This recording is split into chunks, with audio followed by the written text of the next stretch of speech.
B പിക്ക് continuous ആയിട്ട് മരുന്ന് കഴിക്കുന്നുണ്ട്, പക്ഷേ ബി പി കൺട്രോൾ ആവുന്നില്ല. അതുപോലെ കാൽപാദത്ത്, അതുപോലെ മുഖത്തൊക്കെ നീരൊക്കെ ആയിട്ട്. ഇതൊക്കെ ഒരു പക്ഷേ ഒരു പരിധിവരെ വൃക്കകൾക്കുള്ള രോഗങ്ങൾക്കുണ്ടാവാം. ഇന്ന് നമുക്ക് എന്തൊക്കെ ലക്ഷണങ്ങളാണ് ശരീരം കാണിക്കുന്നത് വൃക്കരോഗങ്ങൾ ഉണ്ടെങ്കിൽ എന്ന വിഷയത്തെക്കുറിച്ച് സംസാരിക്കാം. നമ്മുടെ ശരീരത്തിൽ ഒരു ജോഡി വൃക്കകളാണുള്ളത്. നമ്മുടെ നട്ടലിനെ രണ്ട് വശത്തായിട്ട് സ്ഥിതി ചെയ്യുന്നു. 150 ഗ്രാം ഭാരമാണ് ഇതിനുള്ളത്. നമ്മുടെ ശരീരത്തിലെ മാലിന്യങ്ങളെയൊക്കെ മൂത്രത്തിലൂടെ പുറന്തള്ളലാണ്.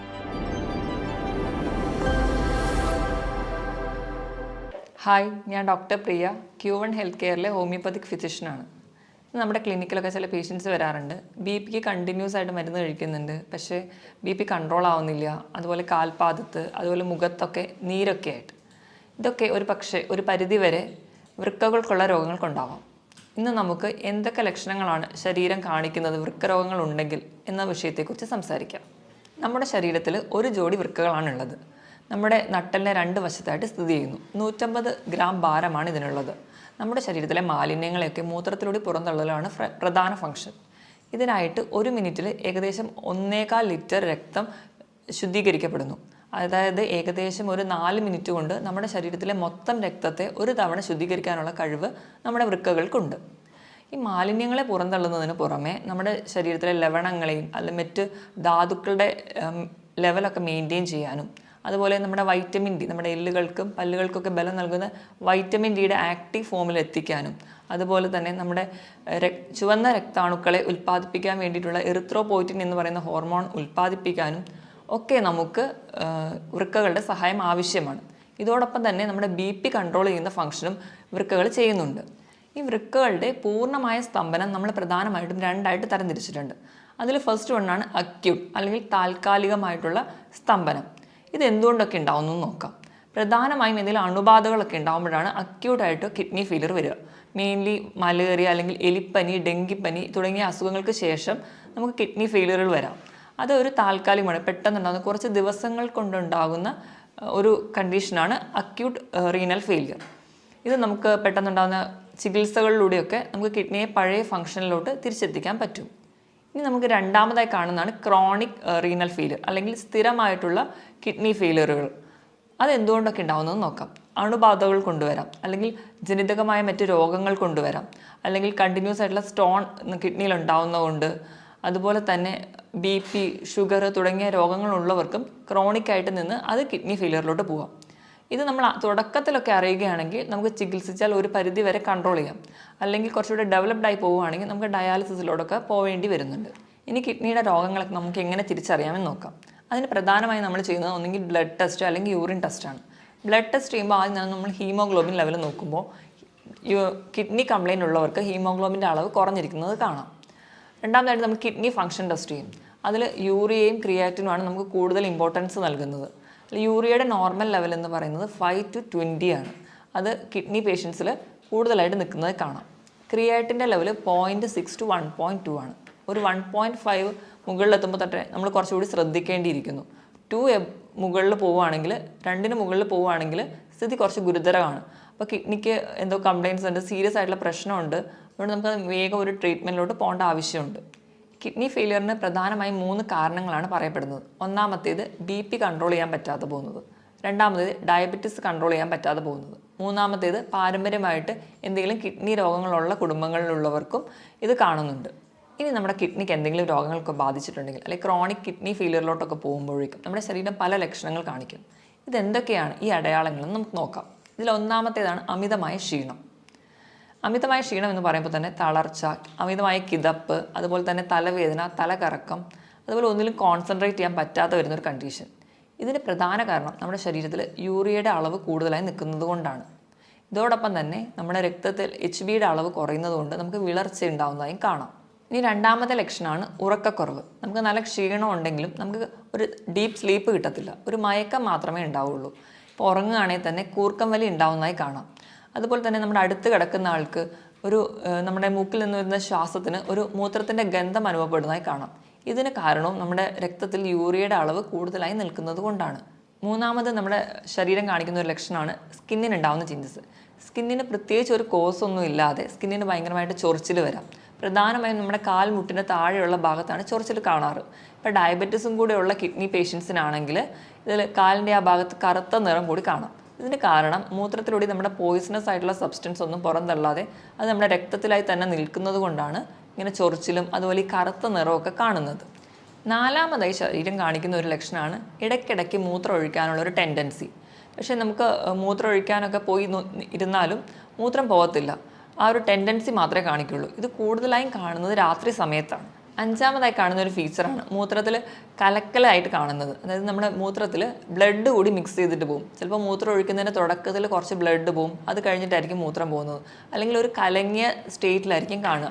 നമ്മൾ ചെളി വെള്ളത്തിൽ കുഴച്ച പോലെ ഒരു കലങ്ങിയ അവസ്ഥയിൽ ആണ് യൂറിൻ പോവാറ്.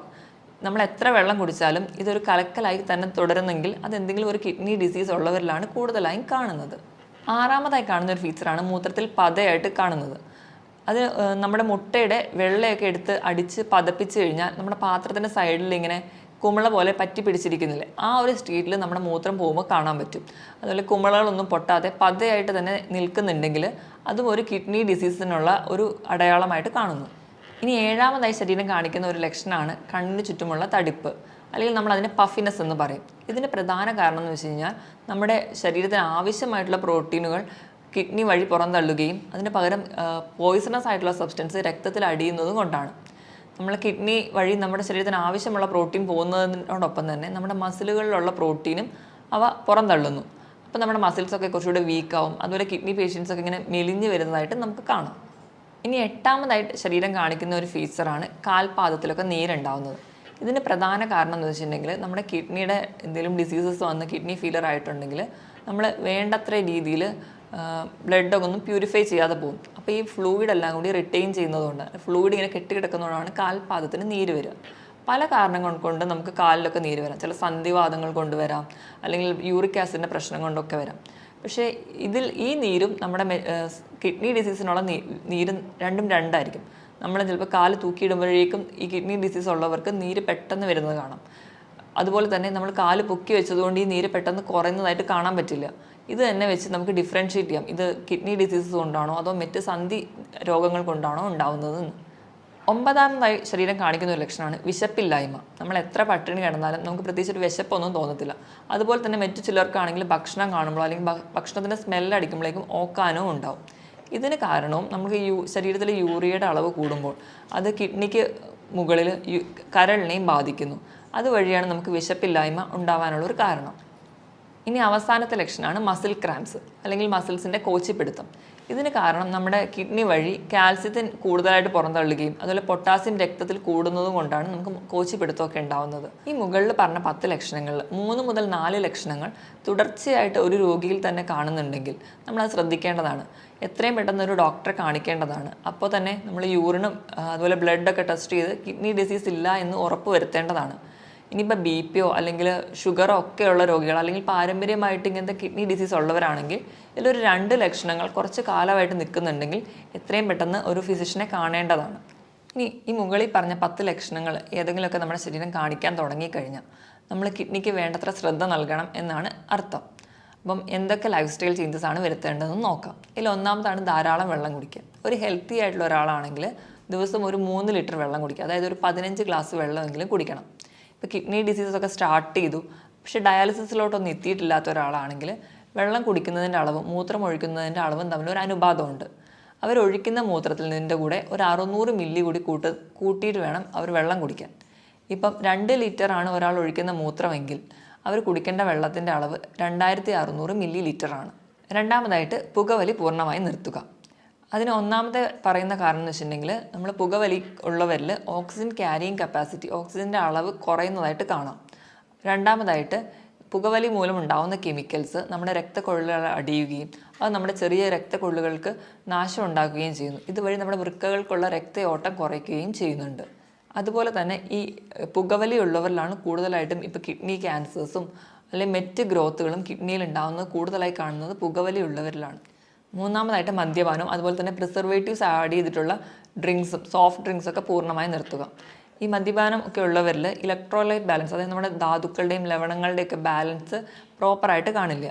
അതുപോലെ തന്നെ ശരീരത്തിന് വേണ്ട ആവശ്യമായിട്ടുള്ള വെള്ളം ഈ മദ്യപാനികളിൽ കുറവായിട്ട് കാണാം. അവർക്ക് ഡീഹൈഡ്രേഷൻ കൂടുതലായിട്ട് കാണുന്നുണ്ട്.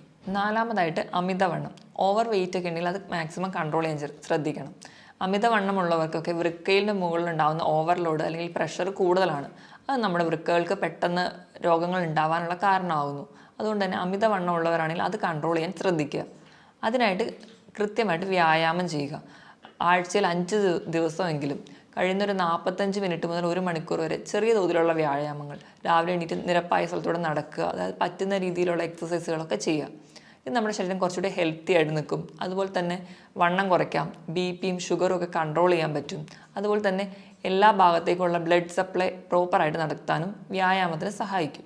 ഇനി ആറാമതായിട്ട് നമുക്ക് ചെയ്യാൻ പറ്റുന്നൊരു കാര്യമാണ്, നമുക്ക് BP ഉണ്ടെങ്കിൽ, അത് രക്തസമ്മർദ്ദമോ അതുപോലെ ഷുഗറൊക്കെ ഉള്ളവരാണെങ്കിൽ അത് കൺട്രോൾ ചെയ്യാൻ ശ്രദ്ധിക്കുക. നമ്മുടെ ഭക്ഷണത്തിലൂടെ കൺട്രോൾ ചെയ്യുക. അപ്പോൾ എന്തെങ്കിലും മെഡിസിൻസ് ഒക്കെ എടുക്കുകയാണെങ്കിൽ കൃത്യസമയം തന്നെ മെഡിസിൻ കഴിക്കാൻ വേണ്ടി ശ്രദ്ധിക്കുക. അതുവഴി നമുക്കൊരു പരിധി വരെ കിഡ്നി ഡിസീസിലോടൊന്നും എത്താതെ നമ്മുടെ ശരീരത്തിനെ പ്രൊട്ടക്റ്റ് ചെയ്യാൻ പറ്റും. അടുത്തതായിട്ട് ചിലരൊക്കെ ആണെങ്കിൽ നമുക്ക് ചെറിയ വേദനകളോ ഒക്കെ വരുമ്പോൾ തന്നെ ഡോക്ടറൊന്നും കാണാതെ സ്വന്തമായിട്ട് മെഡിസിൻസ്, അതായത് പെയിൻ കില്ലേഴ്സൊക്കെ കഴിക്കുന്നവരിൽ കിഡ്നി ഡിസീസസ് കൂടുതലായി കാണുന്നുണ്ട്. അതുകൊണ്ട് തന്നെ നമ്മൾ മാക്സിമം സ്വന്തം ചികിത്സിക്കാതെ ഒരു ഡോക്ടറെ എപ്പോഴും കൺസൾട്ട് ചെയ്യാൻ ശ്രദ്ധിക്കുക. ഇനി ലാസ്റ്റായിട്ട് നമുക്ക് ഫുഡിൽ എന്തൊക്കെ ചേഞ്ചസ് വരുത്തണം നോക്കാം. നമ്മൾ നോർമലി ഹെൽത്തി ആയിരിക്കുമ്പോൾ കഴിക്കുന്ന ഒരു ഫുഡിൽ 4ൽ 1 ഭാഗം മാത്രമേ നമുക്കിപ്പോൾ ഒരു കിഡ്നി ഡിസീസ് ഉണ്ടെങ്കിൽ കഴിക്കാൻ പാടുള്ളൂ.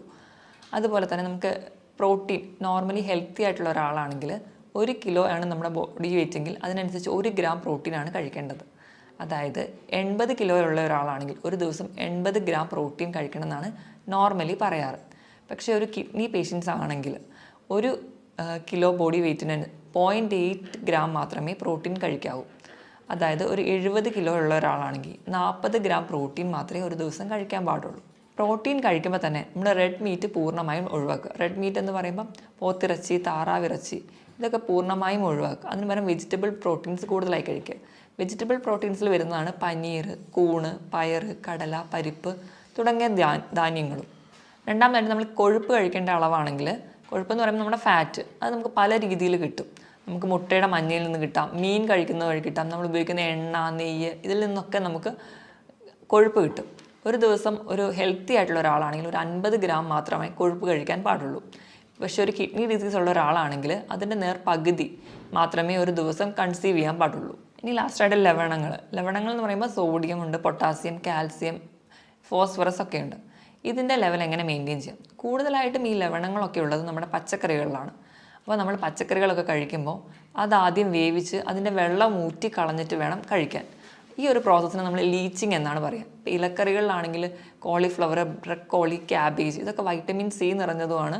അതുപോലെ തന്നെ നമ്മുടെ കിഡ്നി ഡിസീസൊക്കെ പ്രിവെൻറ്റ് ചെയ്യാൻ വളരെ നല്ലതാണ്. പക്ഷേ ഇതൊക്കെ കഴിക്കുന്നതിനോടൊപ്പം തന്നെ ഇത് വേവിച്ച് ഇതിൻ്റെ വെള്ളം ഊറ്റി കളഞ്ഞിട്ട് വേണം കഴിക്കാനെന്ന് ശ്രദ്ധിക്കുക. പൊതുവെ എല്ലാ രോഗങ്ങൾക്കും നമ്മൾ ഫ്രൂട്ട്സും വെജിറ്റബിൾസുമാണ് കൂടുതലായിട്ട് കഴിക്കാൻ പറയുക.